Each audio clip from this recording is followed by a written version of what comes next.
welcome back to Sam Speaks Straight. Today we're speaking straight about cannabis case studies. In particular, specifically the Corrie Yelland case study from the Medical Cannabis Guidebook.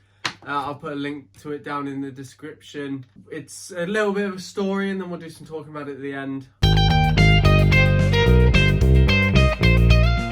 In May 2007, CY, Corrie Yelland, was diagnosed with skin cancer. 2 patches of skin cancer on each of her collarbones. In the same year as being diagnosed with this cancer, she had a heart attack, leading her to take life-saving surgery, in this instance, a double heart bypass. This left her suffering from debilitating chronic pain, malignal sternum, and sternotomy neuralgia. All are extremely painful ailments. Some of these things can last for years or for the rest of her life. In 2007, I was, quick maths, was it 10? 9 or 10? Damn. Corrie was to ingest extremely high numbers of painkillers a day to help fight the pain and try and reduce the cancer. She'd even take sleeping pills at night to assist her in sleep because the pain was so great it would keep her up. When she could fall asleep, she would only sleep for a couple of hours before then again waking up in extraordinary amounts of pain. So fast forward a few years, we're now in 2011, May 2011. Already living with the skin cancer on her collarbones, she was told that she also had anal cancer. The doctors suggested that she go into surgery to try and remove the cancers before it spread too quickly, which she accepted. But unfortunately, they couldn't remove all of the cancer. And she was told that her only option for survival was radiation therapy or chemo. Please use the hashtag #FuckChemo. She was told of the risks of taking radiation therapy and chemo.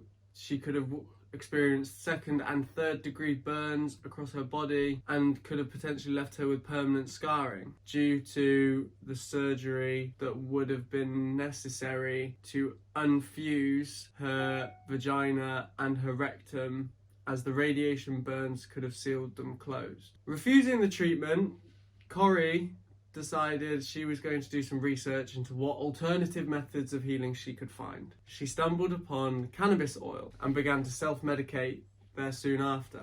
By ingesting the cannabis oil and topically applying it to her skin on the cancer areas, in a few hours to a few days, the pain completely subsided, and within 2 weeks, the skin cancer on her collarbones had visually completely disappeared. I'm now going to tell you a quick story that I'm going to read from the book, the Medical Cannabis Guidebook. Corrie had met a woman from Texas with the exact same diagnosis as her. They gave each other support and felt extremely fortunate to be able to be in it together. In many respects, they were identical. They were the same age, had gone through the same diagnostic procedure, were at the same stage of cancer, and both of them had radiation treatment recommended. The only difference between the two is the Texan lady chose to have her radiation treatment. Sadly, she died March 2012 as a result of an infection from her radiation burns due to the chemotherapy. She left behind her husband and 12-year-old daughter. Corrie continued with her self-medicating cannabis oil, slowly increasing the dosage as time went on. Corrie then even decided to make her own suppositories using cannabis oil and olive oil and putting them in gel capsules and inserting them into her rectum.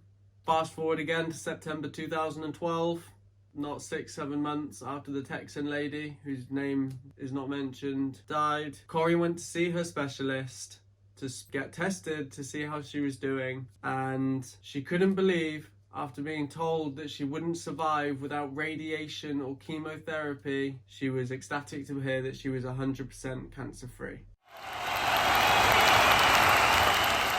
Now, this case study, if you'd like to listen to it again, please rewind. Like I said, I'll put a link to the Medical Cannabis Guidebook in the description. It has a case study in there. I haven't finished the book, so I'm sure there's more. But this one really jumped out to me when I read it. I've read it already 6 or 7 times. I haven't been able to move on in the book because I've been so fixated on this case study. The immense bravery that Corrie showed through deciding to go against the social norm of your doctor always knows what's best, and in many respects they do. They are medically trained professionals and no one can take that away from them. I do believe though that sometimes there is a slight ego that comes with being a doctor that they need to learn to get over, especially in a time like this. Who knows, cannabis might cure COVID. I feel fine. This really jumped out and was really close to home for me because I've had cancer in my family, and it is really difficult to talk about sometimes because it can definitely bring up quite a lot of sad emotions. I was going to say negative, but sad emotions aren't always negative. Sometimes they're positive. It's all about how you look at things. I actually got the opportunity to speak to Corrie as well. I messaged her on Facebook. I managed to find her, and she is extremely happy to do an interview with me for this channel. I don't know when yet, so I can't tell you when. It might not be for a few more months because she's a very sought after woman, as she should be. She's an incredible woman, an incredible inspiration. I will link her story, her online story as well, on cureyourowncancer.com. I'll link her Spotify, Apple Music, YouTube radio show in the description below. It is the cannabishealthradio.com. Definitely check it out.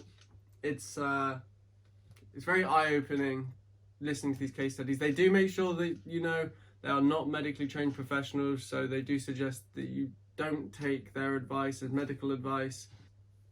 Speak to you soon.